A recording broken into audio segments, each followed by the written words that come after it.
Greetings to all dear students and viewers. I hope that you will be hale and hearty. Today we are going to read the chapter 3 of Hornbill book of class 11th. The name of the chapter is Discovering Tut, the Saga Continues, written by A.R. Williams. This chapter is about the last heir of the powerful Pharaoh dynasty, Tutankhamun, who died when he was a teenager after ruling for 9 years.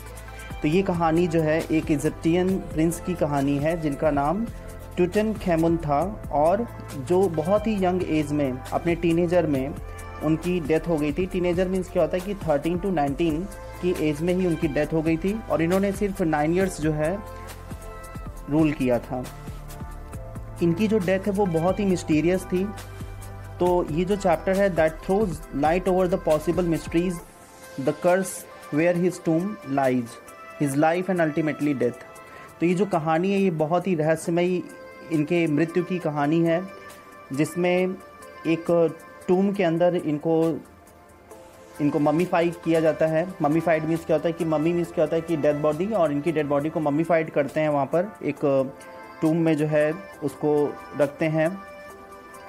और Egyptian जो है believe करते हैं कि after death there is a life after death. वो believe करते हैं कि डेथ के बाद भी एक जीवन होता है, इसीलिए जब वो मम्मीफाइड करते हैं तो अक्सर वो बहुत सारा वेल्थ और उसमें एवरीडे के जो आइटम्स होते हैं, एवरीडे यूज आइटम्स जो होते हैं, उन सारी चीज़ों को साथ में रख करके मम्मीफाइड करते हैं।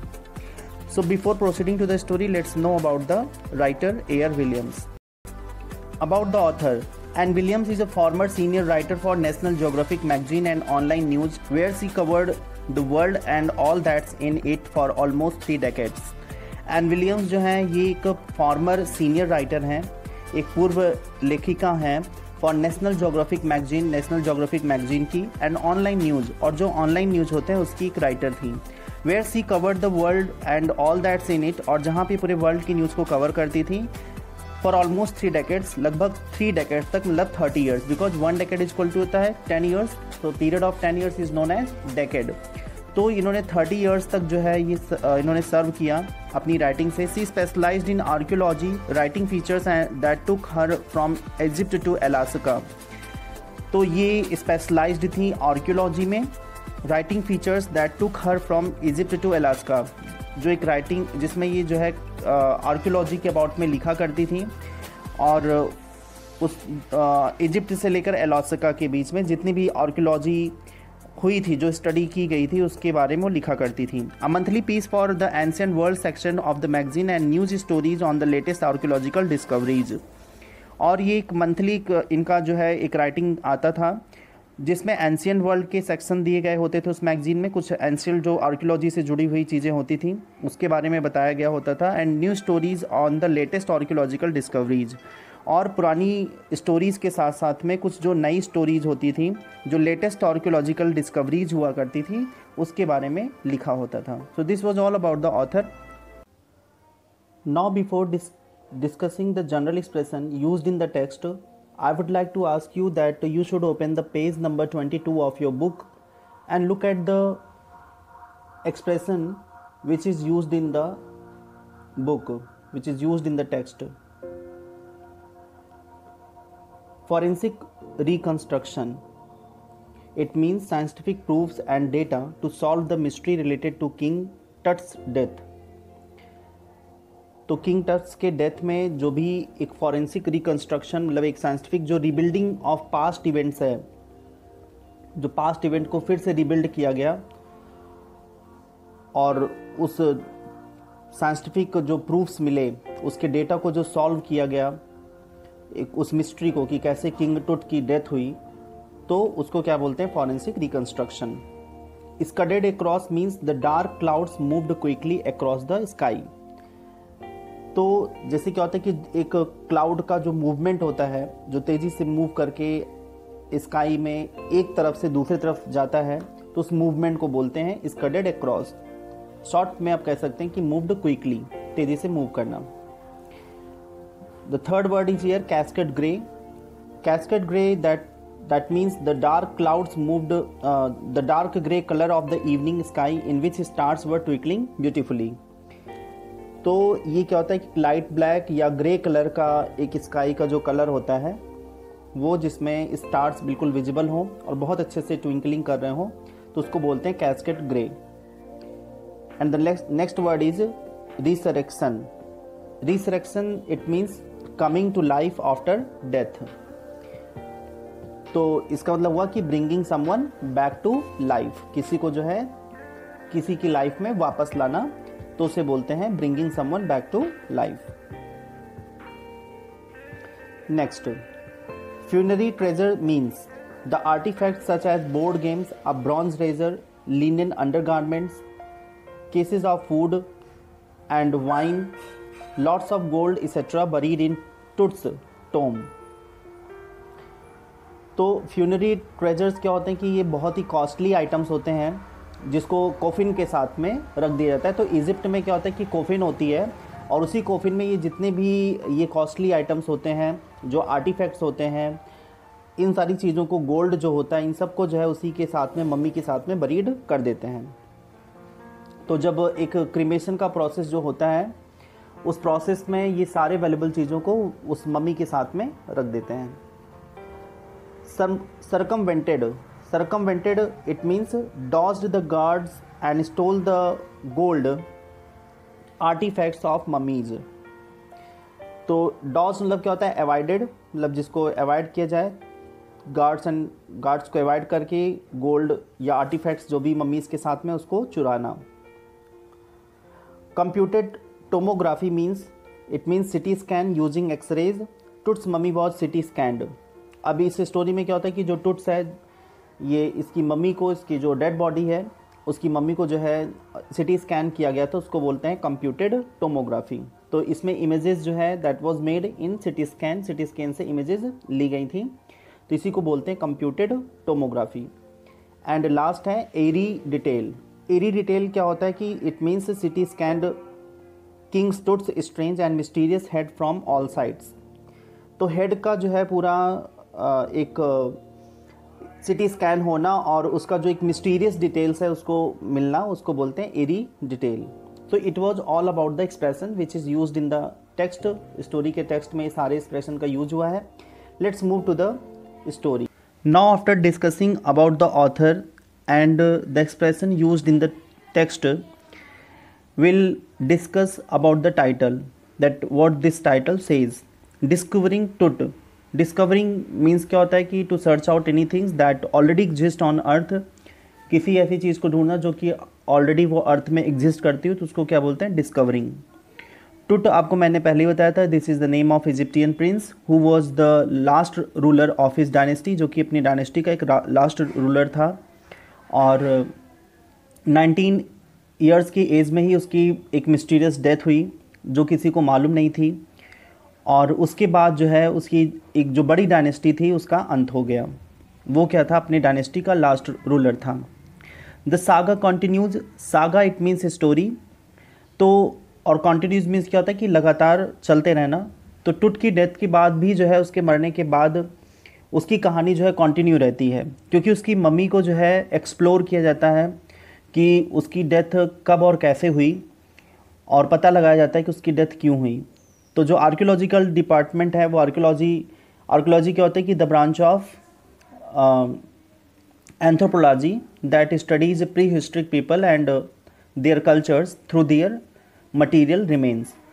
तो आर्कियोलॉजी क्या करती है कि वो किसी जो प्री हिस्टोरिक पीपल होते हैं उनके जो कल्चर्स हैं, उनके जो मटीरियल्स थे, रिमेन्स जो हैं, उसकी स्टडी के अकॉर्डिंग उसके बारे में पता करते हैं।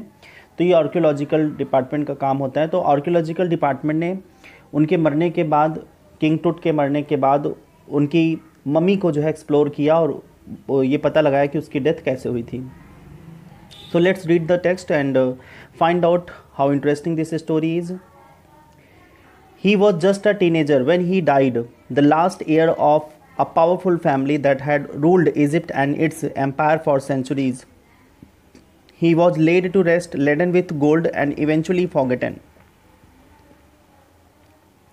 तो यहाँ पे टीनेजर मीन्स क्या होता है कि the age between 13 to 19, that's means the children who are in the age of 13 to 19, between the age of 13 to 19 are called teenager. तो यहाँ पे और एयर मीन्स क्या होता है कि डिसेंडेंट या इनहेरिटर, और लेड टू रेस्ट मीन्स क्या होता है कि क्रिमेटेड। लेडन विथ मीन्स क्या होता है कि carrying large quantity. Laden means क्या होता है कि लदा हुआ होना, तो carrying large quantity. Eventually means क्या होता है कि फाइनली या एट लास्ट। तो जो यहाँ पे he was just a teenager when he died, तो यहाँ पे किंग टुट की बात हो रही है कि जब वो बहुत ही यंग थे तभी उनकी डेथ हो गई थी। He died at a very young age, बहुत ही यंग एज में उनकी डेथ हो गई थी, और उनकी जो उम्र रही होगी वो 13 से 19 के बीच में थी। The last year of a powerful family that had ruled Egypt and its empire for centuries. और ये क्या थे, किस फैमिली से बिलोंग करते थे, means he was the air of a powerful family. ये जो है एक बहुत ही पावरफुल फैमिली के एयर थे। एयर मीन्स क्या होता है, उत्तराधिकारी थे। और इनकी फैमिली ने काफ़ी लंबे समय तक, the family was a ruler of Egypt and its empire. Egypt जो मिस्र है उस पूरे साम्राज्य की काफ़ी लंबी जो है वो वहाँ के शासक रहे। काफ़ी सेंचुरीज मतलब कई सालों तक, कई 100 सालों तक जो है इन लोगों ने वहाँ पे रूल किया। एंड एट लास्ट क्या हुआ कि he was laid to rest laden with gold and eventually forgotten. और फिर जब इनको ममीफाइड किया गया during his cremation, many ornament of gold were put on him. इनके ऊपर बहुत सारे गोल्ड्स के ऑर्नामेंट रखे गए और डेली यूज़ की बहुत सारी चीज़ों को रखा गया। और फाइनली फिर इनको जो है बरीड करने के बाद एवरीबडी फॉरगॉटन हिम, सब लोग इनको क्या किए, भूल गए। And after many days nobody remembered him, इनको फिर कोई याद नहीं करता था। Since the discovery of his tomb in 1922, the modern world has speculated about what happened to him, with murder being the most extreme possibility. तो टूम means क्या होता है कि structure built on a grave, जो क्या हो कि किसी के कब्र पर जो एक स्ट्रक्चर बनाया जाता है जिसको मकबरा बोलते हैं, उसे बोलते हैं टूम। और स्पेकुलेटेड मीन्स क्या होता है, गेस्ड होता है। और मोस्ट एक्सट्रीम मीन्स क्या होता है कि मोस्ट अनलाइकली। तो इनका जो टूम था दैट वाज डिस्कवर्ड इन 1992। इनका जो टूम बनाया गया था वो 1922 में डिस्कवर किया गया। और जो मॉडर्न वर्ल्ड था वो ये कोशिश कर रहा था to guess what could have caused his death, कि इनकी मृत्यु कैसे हुई थी, उसका स्पेकुलेशन कर रहा था, उसको गेस कर रहा था कि इनकी मृत्यु कैसे हुई, जबकि इतने युवा थे, इतने यंग थे, और इनकी डेथ कैसे हुई बहुत ही मिस्टीरियस लग रही थी। तो ऐसा मतलब ये फील हो रहा था कि जैसे इनका मर्डर किया गया हो। ये ज़्यादा सबको means it is the most unlikely cause of his death. इनकी डेथ का जो सबसे ज़्यादा एक लोगों को स्पेकुलेशन हो रहा था वो क्या था, मर्डर, कि इनका मर्डर किया गया था। और इनका जो मतलब जहाँ पे इनको बरीड किया गया था उसके ऊपर जो है टूम बनाया गया था, एक जो है मकबरा बनाया गया था, और उसके नीचे इनको रखा गया था, और इनका नाम क्या था, टुट था। Now living his tomb for the first time in almost 80 years, Tut was undergone a CT scan that offers new clues about his life and death and provides precise data for an accurate forensic reconstruction of the boy's furrow. तो CT scan means क्या होता है कि taking image of internal parts of body, जिसमें क्या होता है कि हम बॉडी की इंटरनल पार्ट्स की इमेज को लेते हैं, वो होता है CT स्कैन। और क्लूज मीन्स क्या होता है, हिंट्स होता है। प्रिसाइज मीन्स क्या होता है, एक्यूरेट होता है। फॉरेंसिक इट मीन्स क्या होता है, साइंटिफिक इन्वेस्टिगेशन ऑफ क्राइम। तो जो forensic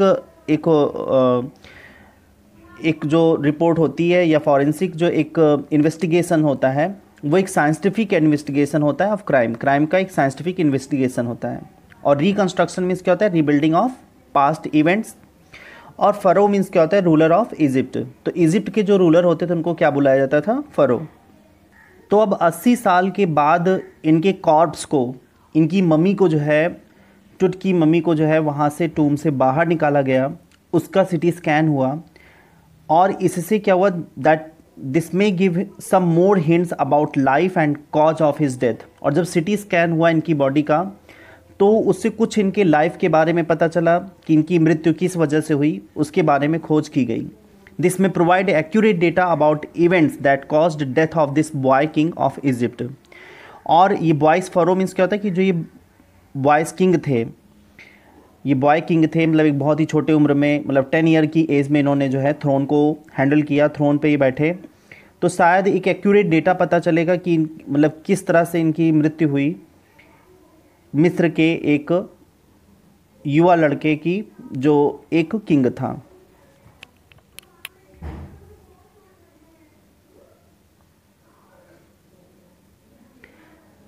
An angry wind stirred up ghostly dust devils as King Tut was taken from his resting place in the ancient Egyptian cemetery known as the Valley of the Kings। तो angry wind means क्या होता है? Strong wind. और स्टिड up means क्या होता है? Started. Ghostly means क्या होता है? डेंजरस। और डस्ट डेविल्स मीन्स क्या होता है कि wind full of dust. Resting place means क्या है? यहाँ पे टूम ही है, टूम के नीचे इनको रखा गया था, that's a resting place. Valley of the kings means क्या होता है? Valley where kings of Egypt were cremated. तो वैली ऑफ द किंग्स का मतलब यहाँ पे ये है कि एक ऐसी घाटी जहाँ पर इजिप्ट के राजकुमारों को या राजाओं को जो है क्रिमेट किया जाता था, वहाँ पे ममीफाइड किया जाता था, उनको ग्रेव किया जाता था, उस ग्रेव यार्ड को बोलते थे वैली ऑफ द किंग्स। तो काफ़ी तेज़ एक हवा, मतलब काफ़ी तेज़ उस समय हवा बह रही थी। A dangerous storm full of dust, मतलब बिल्कुल फुल ऑफ डस्ट, एक जो है घोस्टली डस्ट जो है, घोस्टली डस्ट मतलब क्या होता है कि डेंजरस स्टॉर्म जो कि जिसमें पूरी तरह से धूल भरी हुई थी, वो शुरू हो गया जब इनकी मम्मी को जो है खोद कर निकाला गया उस टूम से। तो तब जो है वहाँ पर बहुत तेज़ से हवा चलने लगी, वो भी धूल भरी जो है, एक आंधी चलने लगी। और ये इसलिए हुआ क्योंकि जो राजा की, ये जो किंग टूट थे, इनकी जो कॉप्स थी, जो इनकी डेड बॉडी थी, वो क्या था, जैसे उस टूम से बाहर निकाला गया तभी जो है वहाँ पर बहुत तेज़ से हवा चलने लगी। तो यहाँ पे जो किंग, मतलब इजिप्ट के जो किंग थे, उनको क्रिमेट किया गया था। और जहाँ पर क्रिमेट किया गया था, that place was known as valley of the kings. उससे वैली ऑफ द किंग्स बोला करते थे, जहाँ पे किंग टूट को बरीड किया गया था। Dark bellied clouds had scudded across the desert sky all day and now were veiling the stars in cascade grey। Valley means क्या होता है? स्टमक। और स्कडेड मीन्स क्या होता है? Moved quickly. और वेलिंग मीन्स क्या होता है? हाइडिंग। और कैस्केड ग्रे मीन्स क्या होता है कि लाइट ब्लैक और ग्रे कलर क्लाउड्स। तो क्लाउड्स जो है वो एकदम काले काले दिख रहे थे वहाँ पर, अर्थ से जो है जो बादल थे एकदम काले काले दिखाई दे रहे थे। पूरे दिन भर जो है वो आसमान के एक तरफ से दूसरे छोर तक जो है वो बादल ऐसे बार बार घुमड़ते हुए जा रहे थे। अब जो है शाम का जो है इट वाज 6 PM, अब जो है शाम के 6 बज चुके थे। ऑन 5 जनवरी 2005, 5 जनवरी 25 का ये जो है टाइम था, शाम के 6 बजे हुए थे। और पूरी तरह से आसमान जो है पूरी तरह से बादलों से घिर चुका था। The clouds had hidden the stars, और जो क्लाउड्स थे उन्होंने तारों को भी छुपा लिया था। Colour of the sky was light grey, और जो आसमान का जो कलर था वो क्या था? एक लाइट ग्रे कलर का हो गया था, थोड़ा सा blackish. The world's most famous mummy glided head first into a CT scanner brought here to probe the lingering medical mysteries of this little understood young ruler who died more than 3300 years ago. तो gilded means क्या होता है कि moved, या आप कह सकते हैं स्लिड। सिटी स्कैनर मीन्स क्या होता है कि मशीन फॉर सिटी स्कैन। और प्रोब मीन्स क्या होता है? इन्वेस्टिगेशन या इंक्वायर। लिंगरिंग मीन्स क्या होता है कि पेंडिंग या अननोन। मिस्ट्रीज मीन्स क्या होता है? सीक्रेट्स। तो ये क्या थी? बहुत ही फेमस ममी थी ऑफ द वर्ल्ड, पूरे विश्व की बहुत ही फेमस ममी थी। किंग टूट की जो ममी थी, जो उसकी डेड बॉडी थी, जो उसका कॉप्स था, वो बहुत ही फेमस था। That was put into the CT scanner machine, उसे सिटी स्कैनर मशीन में रखा गया था। अब जो मम्मी का जो हेड था, दैट वाज पुट फर्स्ट, उसे पहले रखा गया। सिटी स्कैनर में क्या होता है कि हेड को पहले, जब वो उसका सिटी स्कैनर जो होता है उसमें पहले हेड को अंदर की तरफ रखते हैं, तो उसमें उनके हेड को पहले रखा गया।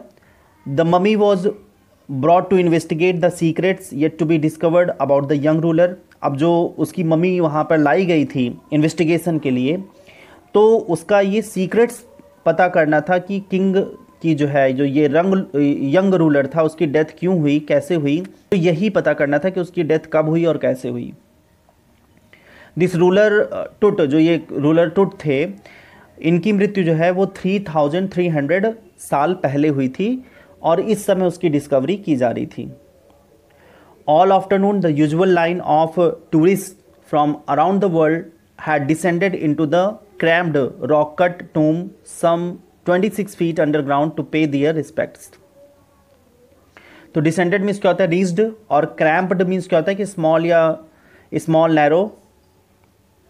तो अब क्या हुआ कि दोपहर के समय जैसे कि वहाँ पर पूरे संसार से जो है वहाँ पे टूरिस्ट आते थे, पूरे वर्ल्ड से, पूरे विश्व से वहाँ पर लोग आते थे उस टूम के पास, उस मकबरे में सभी आते थे देखने के लिए। The tomb is very narrow, tomb जो था वो बहुत ही नैरो था, बहुत ही सकरा था, छोटा था।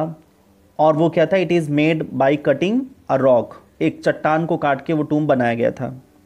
ये लगभग जो है 26 फीट नीचे था, अंडरग्राउंड था, ज़मीन के नीचे लगभग 26 फीट नीचे था ये। और जितने भी टूरिस्ट वहाँ पर आते थे वो अपना वहाँ पर उस मतलब जो किंग था, जो यंग किंग था, उसको काफ़ी ज़्यादा मतलब सम्मान देते थे, उसको ट्रिब्यूट, श्रद्धांजलि देते थे। तो जितने भी विजिटर्स थे वो आकर के वहाँ श्रद्धांजलि देते थे किंग टुट को।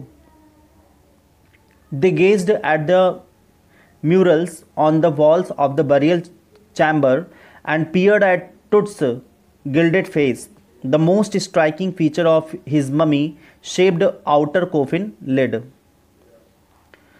तो यहाँ पे गेज्ड मीन्स क्या होता है कि एक टक देखना या घूरना, स्टेयर्ड जिसको कह सकते हैं। और म्यूरल्स मीन्स क्या होता है कि पेंटिंग ऑन वॉल, जो दीवार पर पेंटिंग की हुई थी। बरियल चैम्बर मीन्स क्या होता है कि room where somebody is buried, जहाँ पर किसी को बरी किया गया, जहाँ पर किसी को दफनाया गया, उसको बोलते हैं बरियल चैम्बर। पियर्ड मीन्स क्या होता है, लुक्ड केयरफुली या लुक इंटेंटली। गिल्डेड मीन्स क्या होता है कि गोल्डन और कवर्ड विद गोल्ड, जो सोने से बनाया गया हो या सोने से कवर किया गया हो। मोस्ट स्ट्राइकिंग मीन्स क्या होता है कि मोस्ट नोटिसेबल या मोस्ट इम्पॉर्टेंट। तो जितने भी टूरिस्ट वहाँ पर आते थे किंग टुट के टूम में, वो सभी वहाँ पर एक टक देखते रहते थे जो वॉल पर पेंटिंग हुई रहती थी। और जहाँ पर किंग टुट को जो है उस बरियल चैम्बर में जहाँ पे उनको लेटाया गया था, जहाँ पे उनको बरी किया गया था, उस रूम को, उस चैम्बर को एकदम घूर करके देखते रहते थे। और वॉल पे जो पेंटिंग हुई रहती थी उसको लोग बहुत ध्यान से देखते थे। वो बहुत ही केयरफुली देखते थे कि जो है कैसे उनका जो गोल्डन कलर का फेस है। अब जो उनका एक कॉफिन था, कॉफिन में जो ऊपर का जो कवर था, लिड मीन्स क्या होता है कवर, तो जो कवर थी वो क्या थी, पूरी गोल्ड की थी। और उस पर किंग टुट का जो है फेस एनक्रेव किया गया था। जो लिड थी, जो ढक्कन था कोफिन का, उस कोफिन के जो है कवर पे जो है उस पर उनका फेस बनाया गया था जो कि गोल्ड का था। और ये क्या था, that was the most noticeable aspect visible from the lid of coffin. और वो कोफिन के लिड पर एकदम साफ साफ वो दिखाई देता था। और ये मोस्ट नोटिसेबल थिंग थी वहाँ पर, जिसको सब बहुत ज़्यादा नोटिस करते थे। The coffin was shaped like mummy, और जो कोफिन थी उसका जो शेप बनाया गया था वो बिल्कुल मम्मी की तरह से था। Some visitors read from guidebooks in a whisper. Others stood silently, perhaps pondering Tut's untimely death in his late teens, or wondering with a shiver if the Pharaoh curse, death or misfortune falling upon those who disturbed him was really true. तो यहाँ पे guide book means क्या होता है कि book having information about the place. और pondering means क्या होता है कि थिंक केयरफुली या think deeply. Untimely death means क्या होता है कि अनएक्सपेक्टेड डेथ। और शिवर मीन्स क्या होता है कि ट्रेम्बल या क्वियर या फियर। और मिस फॉर्च्यून मीन्स क्या होता है कि बैड लक। तो बैड लक उसको बोलते हैं मिस फॉर्च्यून। तो जो विजिटर कुछ यहाँ पे आते थे, तो कुछ विजिटर क्या करते थे कि जो एक गाइड बुक रहती थी उसको बहुत ही धीमे धीमे आवाज़ में पढ़ते रहते थे। दूसरे कुछ वहाँ पर शांत होकर के, खड़े होकर के देखते रहते थे।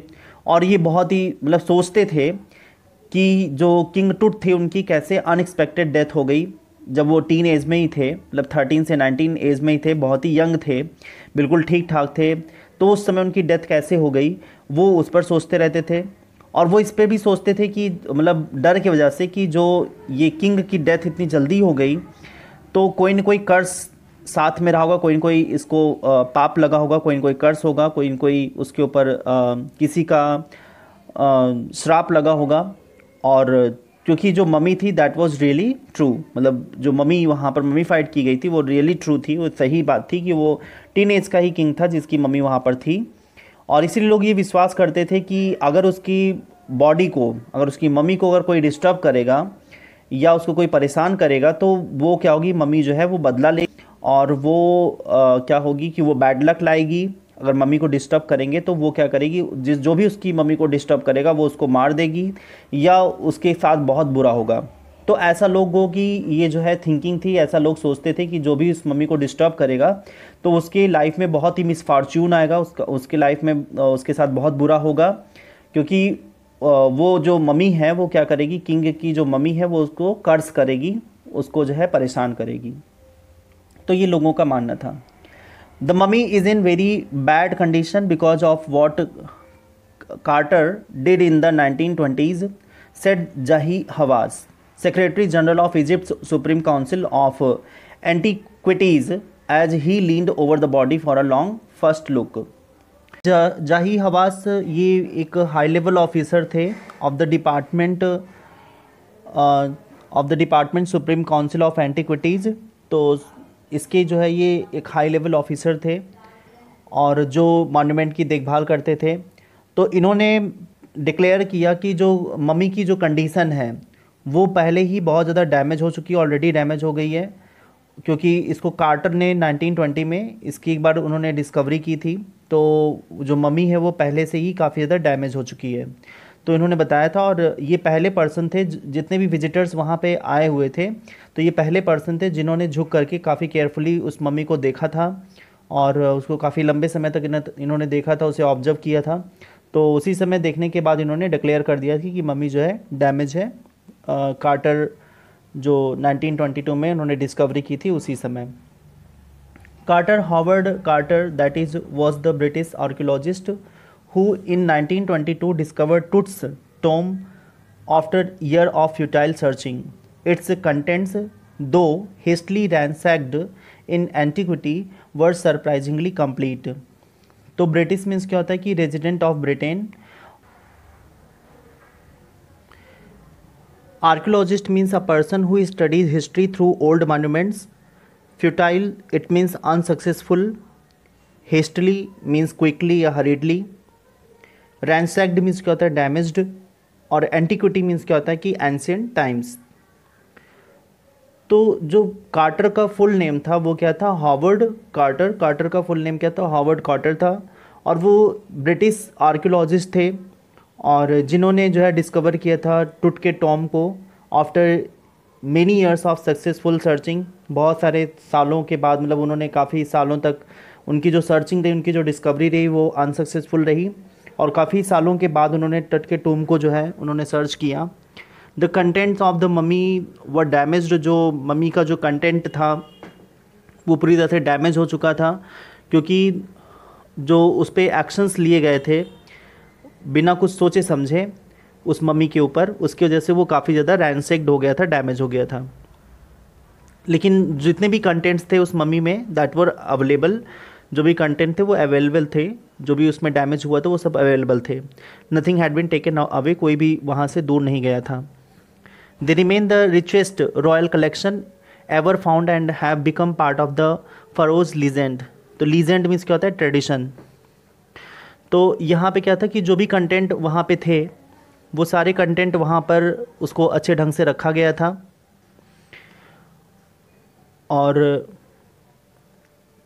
क्योंकि जो मम्मी थी वो क्या थी कि जितनी भी वहाँ पे रॉयल फैमिली थी इजिप्ट में, उन सब रॉयल फैमिलीज़ की मम्मी में सबसे रिचेस्ट जो कंटेंट था, जो सबसे रिचेस्ट जो मम्मी थी वो यही थी, किंग टुट की।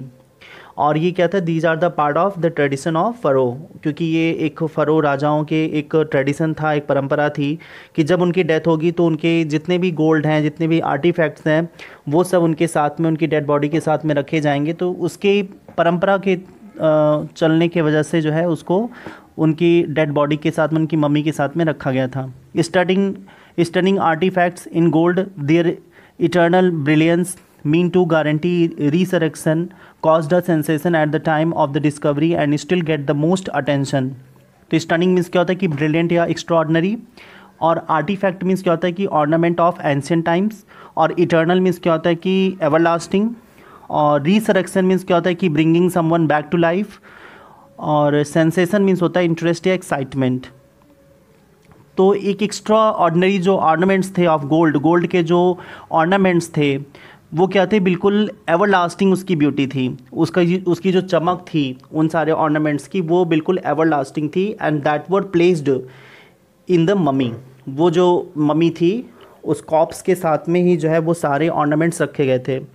ये सब विश्वास उस समय करते थे लोग कि जो ये ऑर्नामेंट्स हैं ये they would guarantee that someday furrow would be alive again.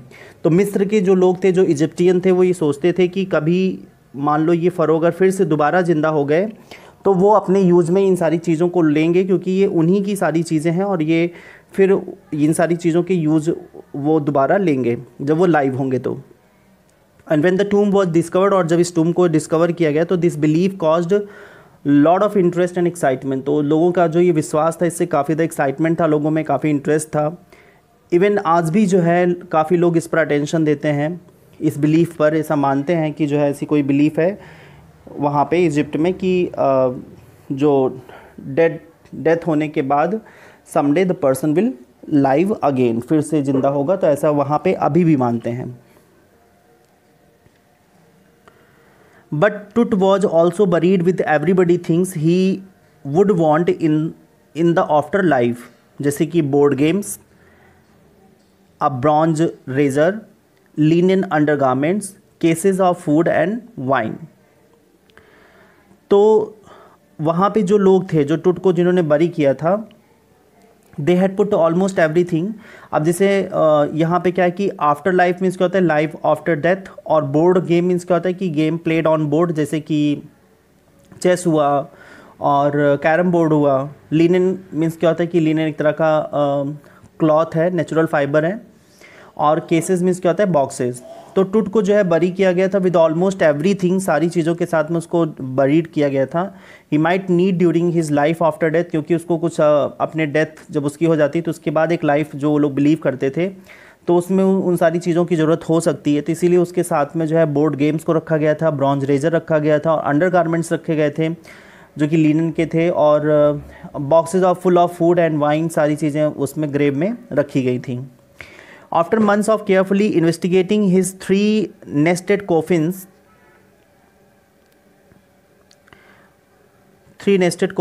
तो यहाँ पे क्या होगा कि रिकॉर्डिंग मीन्स क्या होता है कि डॉक्यूमेंटिंग या रोट इन डिटेल, और फ्यूनरल मीन्स क्या होता है कि प्रिटेनिंग टू फ्यूनरल, और नेस्टेड मीन्स क्या होता है कि placed an object with in another. तो नेस्टेड मीन्स कि जैसे बहुत सारी चीज़ों को एक साथ में भर के रख देना, तो उसे बोलते हैं नेस्टेड।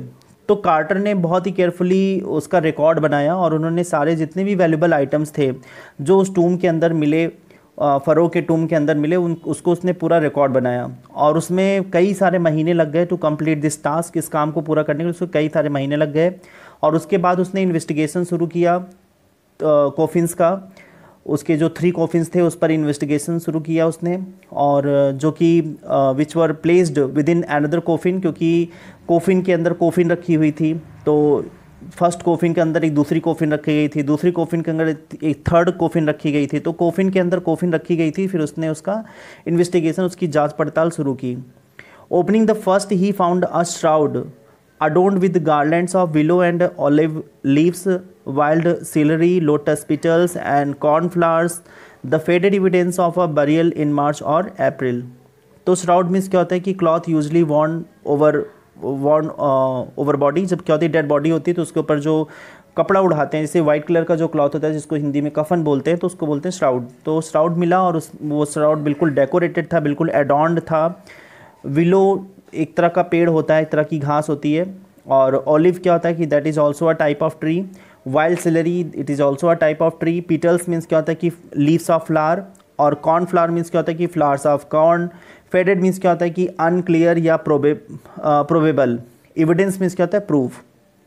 तो जब कार्टर ने उस कॉफ़िन को ओपन किया, फर्स्ट कॉफ़िन को, तो उसको वहाँ पर एक क्लॉथ मिला जो उस कॉफ़िन में मतलब उसको बिछाया गया था, जो उसको स्प्रेड फैलाया गया था।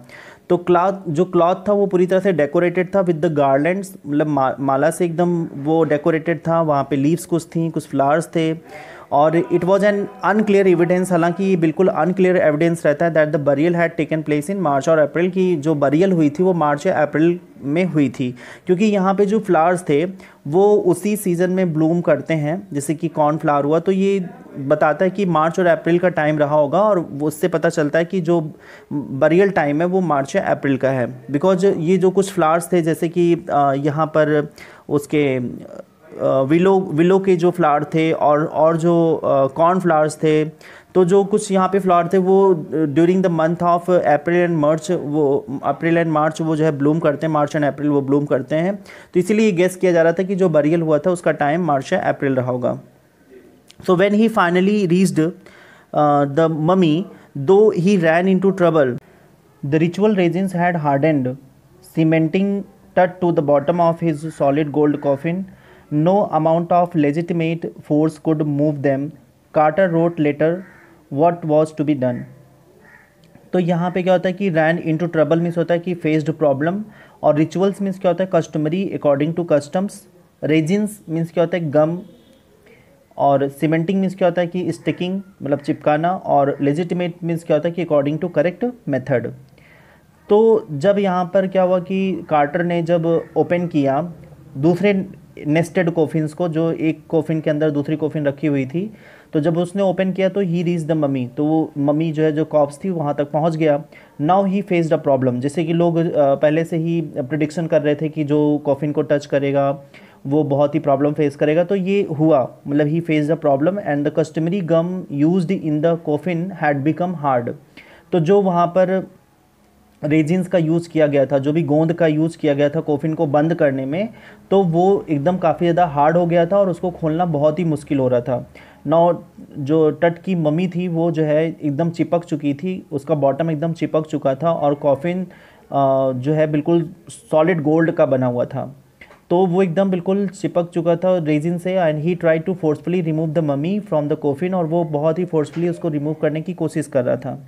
और यहाँ पे कार्टर ने जो है he used acceptable and correct methods to remove the mummy, उसने जो है मम्मी को रिमूव करने के लिए उसने एक बहुत ही करेक्ट मेथड का यूज़ किया, जिससे कि दूसरी जो कॉफिन है वो डैमेज ना हो और मम्मी भी डैमेज ना हो। तो एक करेक्ट मेथड से उसको बाहर निकालने की कोशिश कर रहा था, but he did not know what should be done, लेकिन उसे कुछ समझ में नहीं आ रहा था कि वो क्या करे। बाद में कार्टर ने ये लिख करके बताया अपने उसमें जो उसने रिकॉर्ड बनाया, तो उसमें उसने ये लिखा कि उसे समझ में नहीं आ रहा था कि वो वहाँ पे क्या करे, क्योंकि कॉफिन और जो मम्मी थी पूरी तरह से चिपक चुकी थी, क्योंकि वहाँ पे जो रेजिन था वो उससे एकदम बिल्कुल जो कॉप्स थी बिल्कुल चिपक चुकी थी। तब उसको समझ में नहीं आ रहा था कि क्या वो करे, और वो काफ़ी परेशान था। The sun can beat down like a hammer this for south in Egypt and Carter try to use it to loosen the resins for several hours. He set the mummy outside in blazing sunshine that heated it to 149 degrees Fahrenheit. Nothing buzzed. He reported with scientific detachment that the consolidated material had to be chiseled away from beneath the limbs and trunk before it was possible to raise the king's remains. So here, अब यहाँ पे sun can beat down like a hammer means क्या होता है कि sun is very hot, सन बहुत ही ज़्यादा गर्म था। और ब्लेजिंग मीन्स क्या होता है कि वेरी हॉट, इसका मतलब भी होता है ब्लेजिंग मीन्स होता है वेरी हॉट होता है। तो जो सन था वो बहुत ही ज़्यादा हॉट था। साउदर्न पार्ट ऑफ इजिप्ट के साउदर्न पार्ट में सन बहुत ज़्यादा हॉट था, काफ़ी ज़्यादा गर्म था। Carter try to use heat of sun to melt the resins, और कार्टर ने सोचा कि जो रेजिन्स है, जो मम्मी में गोंद लगे हुए हैं, जो रेजिन्स है, उससे शायद वो गोंद थोड़ा सा धूप में थोड़ा सा लूज़ होगा, थोड़ा सा ढीला होगा, और शायद वो मम्मी को छोड़ दे। तो कार्टर ने ऐसा सोचा कि इतनी ज़्यादा धूप है और शायद वो रेजिन धूप में रखने से वो थोड़ा सा लूज़ हो जाएगा, और शायद मम्मी और कॉफिन जो है दोनों अलग हो जाएंगे। For several hours he set the mummy outside in blazing sunshine that heated it to 149 degrees Fahrenheit. उसने काफ़ी समय तक जो है उसने मम्मी को जो है छोड़ दिया और वो 149 डिग्री तक 149 डिग्री फ़ारेनहाइट तक वो गर्म हुई। तो 149 degree it is equal to 65 degree Celsius. अगर हम इसको सेल्सियस में मेज़र करें तो शायद ये जो है 65 डिग्री सेल्सियस होगा। लेकिन कुछ भी हुआ नहीं, जो रेजिन उसने सोचा कि 149 डिग्री फ़ारेनहाइट पे वो एकदम पिघल जाएगा और मम्मी और कॉफ़िन दोनों अलग हो जाएंगे, तो ऐसा कुछ हुआ नहीं। नथिंग बज्ड नहीं, इट डिड नॉट मेल्ट, बिल्कुल मेल्ट नहीं हुआ। He reported with scientific detachment that the consolidated material had to be chiselled away from beneath the limbs and trunk before it was possible to raise the king's remains. तो detachment means क्या होता है कि keeping away from something, और consolidated means क्या होता है कि ड्राइड या आप कह सकते हैं कि सॉलिडिफाइड, और चीजल्ड मीन्स क्या होता है कि broke with the help of chisel, मतलब जिसको लोहे की होती है, हिंदी में उसे छेनी बोलते हैं। और ट्रंक मीन्स क्या होता है मेन बॉडी, और रिमेन्स मीन्स क्या होता है डेड बॉडी और इट्स पार्ट्स। तो फिर आगे उन्होंने अपने रिकॉर्ड में कार्टर ने लिखा कि जो रेजिन थी वो इतनी सॉलिडिफाइड हो गई थी, इतनी कड़ी हो गई थी कि वो चीज़ल से भी तोड़ने से वो टूट नहीं रही थी। चीज़ल को लगा करके तोड़ने से भी वो बिल्कुल भी टूट नहीं रही थी, एकदम हार्ड हो चुकी थी। और ये जो मेथड था ये साइंटिफिक मेथड नहीं था। जैसे कि चीज़ल से अगर किसी चीज़ को तोड़ना है तो ये साइंटिफिक मेथड नहीं होता है, तो उस मेथड साइंटिफिक मेथड से भी वो नहीं टूटी, मतलब एक काफ़ी ज़्यादा टेम्परेट करने पर भी वो बिल्कुल मम्मी जो है अलग नहीं हुई उस रेजिन से, और फिर चीज़ल से भी वो बिल्कुल अलग नहीं हुई। He wrote that breaking off resin from below the arms legs and body of mummy was necessary. और फिर उन्होंने अपने रिकॉर्ड में ये लिखा था कि जो है रेजिन को तोड़ करके आर्म्स के बिलो, मतलब जो उसकी बाँह है उसके नीचे जो है उसके लेग्स और बॉडी जो है, जो ट्रंक था, ट्रंक मीन्स क्या होता है धड़, तो जो मम्मी का जो धड़ था, जो उसका आर्म्स, उसके लेग्स और उसके बॉडी थे, वो बहुत ही ज़रूरी थे। मतलब उसको तोड़ना मतलब काफ़ी ज़्यादा लॉस होता, उसको बचाना बहुत ज़रूरी था। और इसलिए जो है ये रिक्वायर्ड था कि मम्मी को जो है कोफिन से रिमूव किया जाए, और तभी उसकी जो है पूरी स्कैनिंग हो सकती है। तो ये इम्पॉर्टेंट था कि कोफिन से पहले मम्मी को अलग किया जाए। In his defence Carter really had little choice if he had not cut the mummy free. Thieves most certainly would have circumvented the guards and ripped it apart to remove the gold. तो defence means क्या होता है protect, और little choice means क्या होता है no choice, और circumvent means होता है कि डॉज या अवॉइड। तो कार्टर ने ये जो उसने किया, जो मम्मी को उसने तोड़ा, उसके तोड़ने के पीछे एक रीज़न बताया, उसको जस्टिफाई किया कार्टर ने, उसको डिफेंस किया, ये कहते हुए कि जो उसके पास और कोई ऑप्शन बचा नहीं था, that there was no other option was available at that time. उस समय कोई ऑप्शन बचा नहीं था। अगर उसने कॉफिन वो मम्मी को जो है उसने कट ना किया होता तो वो कॉफिन से बिल्कुल अलग ना होती, और अलग ना होती तो थीव्स क्या करते, थीव्स उसको तोड़ करके उसका सारा सोना निकाल लेते, उसके सारे गोल्ड को निकाल लेते। और क्योंकि थीव्स जो है they would have found some method to dodge the guard put there to protect the mummy, क्योंकि थीव्स के पास कुछ मतलब तरीके थे जहाँ पे वो गार्ड को अवॉइड करके, मतलब गार्ड से छुप करके मम्मी के पास पहुँच जाते थे, मम्मी के पास वो पहुँच सकते थे, और वो उस मम्मी को, उस कॉप्स को ले जा करके उससे सारा सोना निकाल सकते थे। तो चोरी का डर था, इसलिए जो है कार्टर के पास कोई ऑप्शन नहीं था, इसलिए उनको मम्मी को जो है तोड़ करके अलग करना पड़ा। In Tut's time, the royal were fabulously wealthy, and they thought or hoped they could take their riches with them. और टट के टाइम पे जो रॉयल पीपल थे वो बहुत ही ज़्यादा रिच थे। फैबुलसली मीन्स क्या होता है एक्सट्रीमली, वंडरफुली, वो क्या थे रिचेज मीन्स क्या होते हैं उनके पास काफ़ी ज़्यादा ट्रेजर्स, काफ़ी ज़्यादा खजाने होते थे। तो ड्यूरिंग द टाइम ऑफ टुट जो है, टुट के टाइम पे जितने भी रॉयल फैमिली के लोग थे वो एक्सट्रीमली रिच हुआ करते थे, काफ़ी ज़्यादा धनी हुआ करते थे, और वो ये सोचते थे कि उनका जो भी खजाना है वो उनके मरने के बाद भी उनके साथ में ही जाएगा, इसलिए वो काफ़ी ज़्यादा कलेक्ट भी किया करते थे। For his journey to the great beyond, king Tut was lavished with glittering goods, precious collars, inlaid necklaces and bracelets, rings, amulets, and a ceremonial apron, sandals, seats for his finger and toes, and the now iconic inner coffin and mask, all of pure gold. तो journey to great beyond मतलब क्या होता है, journey after death. और यहाँ पे लैविश्ड means क्या होता है कि given generously, given in large amount, मतलब जो बहुत ही जनरसली काफ़ी ज़्यादा मात्रा में जो दिया गया हो। और ग्लिटरिंग मीन्स क्या होता है, शाइनिंग, जो कि काफ़ी प्रेशियस है। और प्रेशियस मीन्स क्या होता है, वैल्यूबल या कॉस्टली हो सकता है। कॉलर्स मीन्स क्या होता है कि types of ornament worn around neck, neck के चारों तरफ जो पहनते हैं उसको बोलते हैं कॉलर्स, वो काफ़ी भारी होता है और पूरे नेक को कवर करता है। और एम्यूलेट मीन्स क्या होता है कि types of ornament that protects against evils, evils के से हमें बचाता है, जिसको हिंदी में ताबीज़ बोलते हैं, उसे एम्यूलेट्स बोलते हैं। और सीथ मीन्स क्या होता है, कवर होता है। और आइकॉनिक मीन्स क्या होता है, एडमायरेबल या वेरी ब्यूटीफुल। तो क्या हुआ कि for the life after death, मतलब मरने के बाद जो एक लाइफ होती है, तो उसके लिए सेवरल साइनिंग्स और बहुत सारे बहुमूल्य चीज़ें जो है उस जो मम्मी रहती थी, या जो एक टॉम था या उसका जो कॉफिन था, उसमें बहुत सारी ऐसी चीज़ें जो है प्रीशियस चीज़ों को रखा गया था।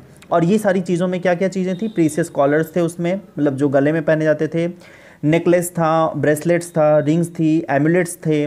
और सेरेमोनियल एक एप्रन था, सैंडल उसमें रखी गई थी, कवर रखा गया था फॉर हिज फिंगर्स, उसकी फिंगर को कवर करने के लिए उसके जो है सोने के बने हुए कवर रखे होते थे। और सैंडल्स थी, टोज़ को कवर करने के लिए वो भी गोल्ड का बना हुआ पूरा एक कवर था। एक मास्क था, वो भी जो है वहाँ पे रखा गया था, जो कि बहुत ही ब्यूटीफुल था, कॉफिन के साथ में जो रखा गया था। तो ये सारी जितनी भी चीज़ें थी, ये सभी एकदम प्योर गोल्ड की बनी थी, और इन सबको जो है बहुत अच्छे से उस कॉफिन के अंदर रखा गया था। टू सेपरेट टुट from his adornments, Carter's men removed the mummy's head and severed nearly every major joint. तो सीवियर्ड मीन्स क्या होता है, सेपरेटेड या कट करना। और एडॉर्नमेंट्स मीन्स क्या होता है कि ऑर्नामेंट्स या डेकोरेशंस। तो अब ये जो ऑर्नामेंट्स थे, जो टुट को जो पहनाए गए थे, वो सारे ऑर्नामेंट्स को अलग करने के लिए, उसको सेपरेट करने के लिए जितने भी कार्टर के वर्कर्स थे, उन्होंने क्या किया कि मम्मी के हेड को अलग कर दिया, उस मम्मी के हेड को अलग कर दिया। और उन्होंने क्या किया, they also cut almost every major part of the mummy, और मम्मी के जितने भी मेजर पार्ट्स थे, जितने भी मतलब बड़े बड़े पार्ट थे, उसको उन्होंने कट करके अलग कर दिया। Once they had finished they reassembled the remains on a layer of sand in a wooden box with padding that concealed the damage the bed where Tut now rest.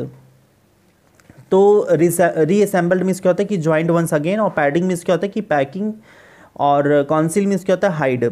तो जब क्या हुआ कि उन्होंने सारे ऑर्नामेंट्स को निकाल लिया, तो एक बार उन्होंने फिर से बॉडी के हर एक पार्ट को जोड़ दिया, और उसको एक पूरी लेयर, मतलब they put a layer of sand. और उन्होंने क्या किया, जहाँ पे मतलब जोड़ उनको करना था, वहाँ पे उन्होंने एक सैंड की लेयर से उसको जोड़ दिया इन अ वुडन बॉक्स, उस लकड़ी के बॉक्स में।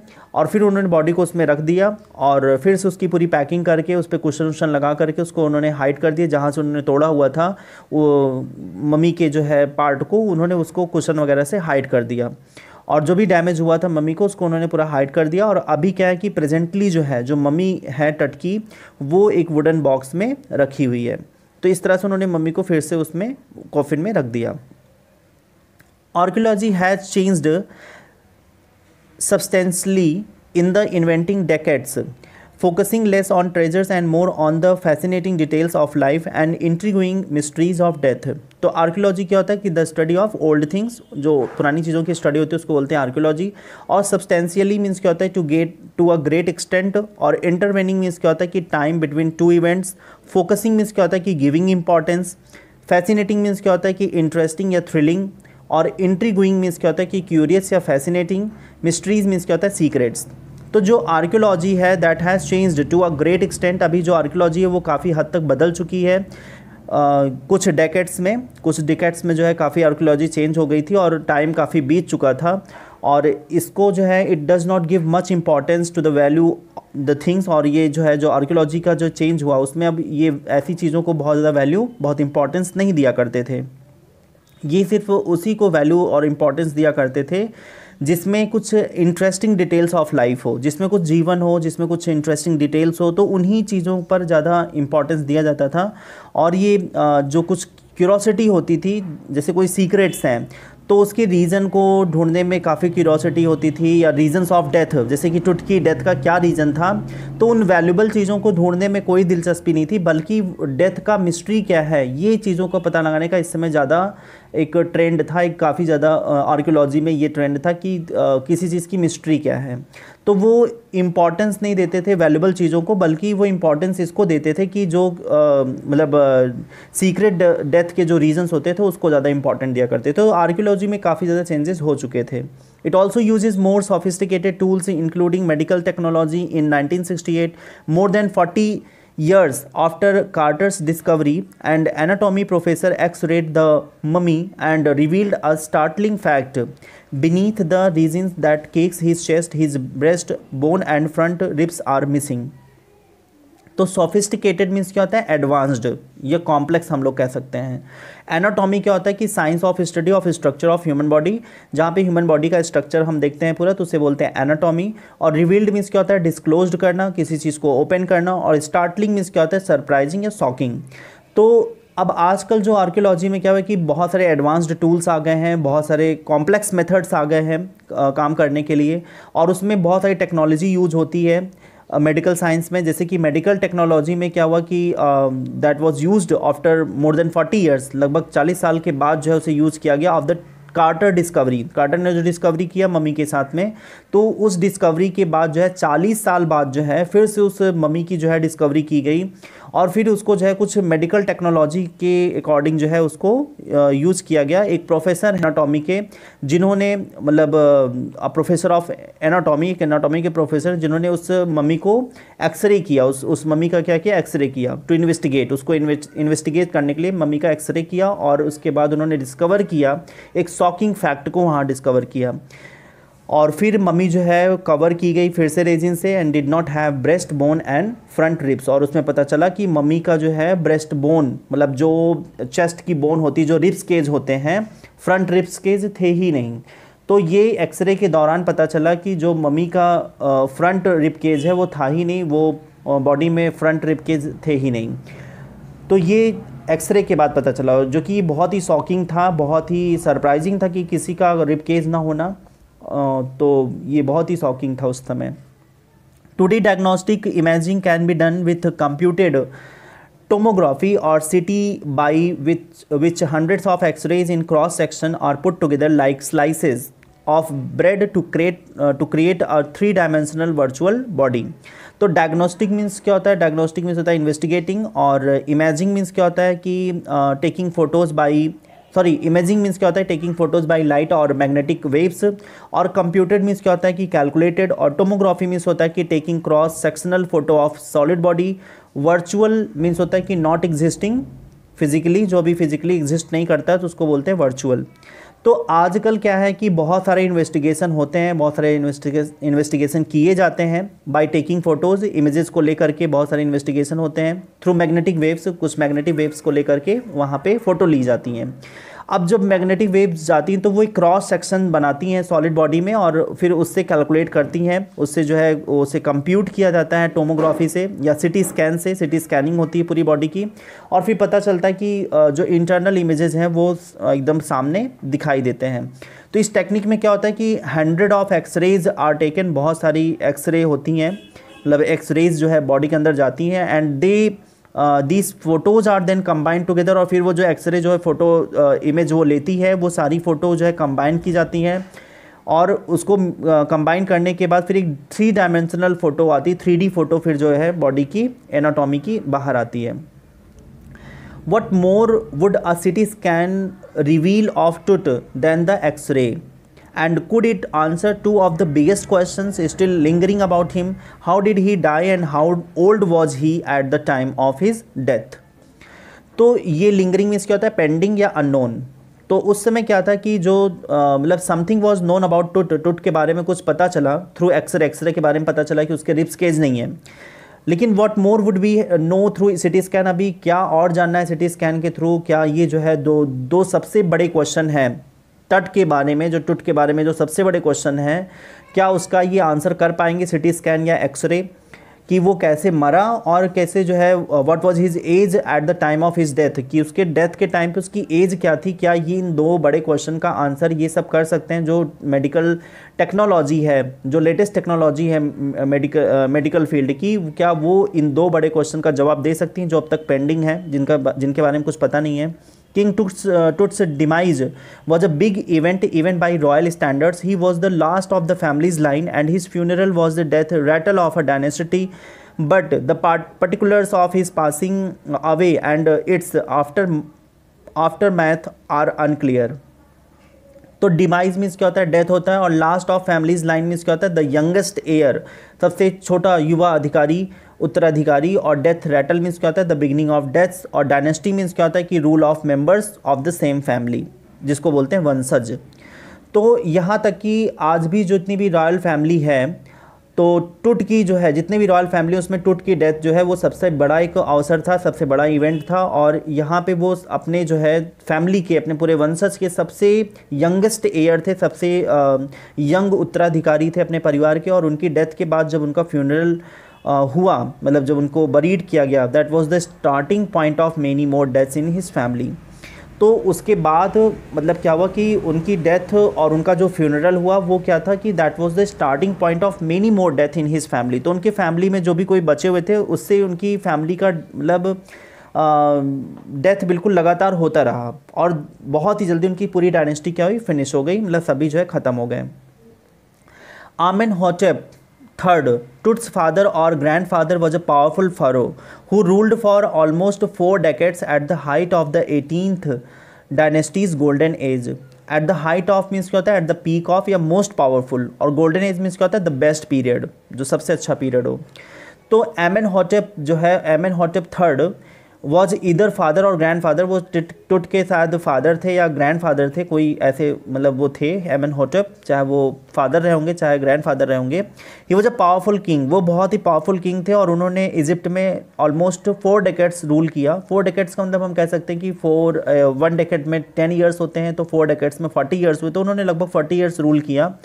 And he was the most powerful king from the 18th family, और 18th फैमिली मतलब वो जो इनका डायनेस्टी थी उसके वो 18th फैमिली के जो है मेंबर थे।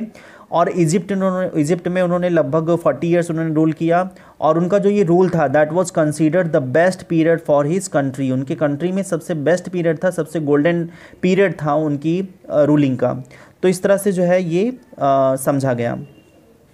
His son Amenhotep IV succeeded him and initiated one of the strongest periods in the history of ancient Egypt. So यहाँ पे जो एमेनहोटेप IV थे, he was the son of Amenhotep III, वो एमेनहोटेप III के बेटे थे। और फिर उसके बाद एमेनहोटेप III के मरने के बाद जो है एमेनहोटेप IV जो है वो वहाँ के किंग बने। तब उनका जो रूल कंसीडर किया, that was the most unusual period in the history of ancient Egypt. तो वो एंशिएंट इजिप्ट में बहुत ही अनयूजुअल पीरियड था, जो कि ऐसा पहला कभी नहीं हुआ था। That was the most unusual period, क्योंकि उसी के बाद जो है जो किंग टुट थे उनकी डेथ हुई है ना, तब इस तरह से उनमें चेंज आए वहाँ पर। तो आगे की स्टोरी में हम लोग जानेंगे कि जो है कि क्या क्या टुट के साथ में हुआ और इनकी डेथ की मिस्ट्री क्या रही, क्योंकि it is yet to know, अभी ये हमें जानना ही है कि उनकी डेथ की मिस्ट्री क्या थी। तो इसको हम लोग नेक्स्ट पार्ट ऑफ वीडियो में रीड करेंगे। Thank you for watching this video, see you in the next video.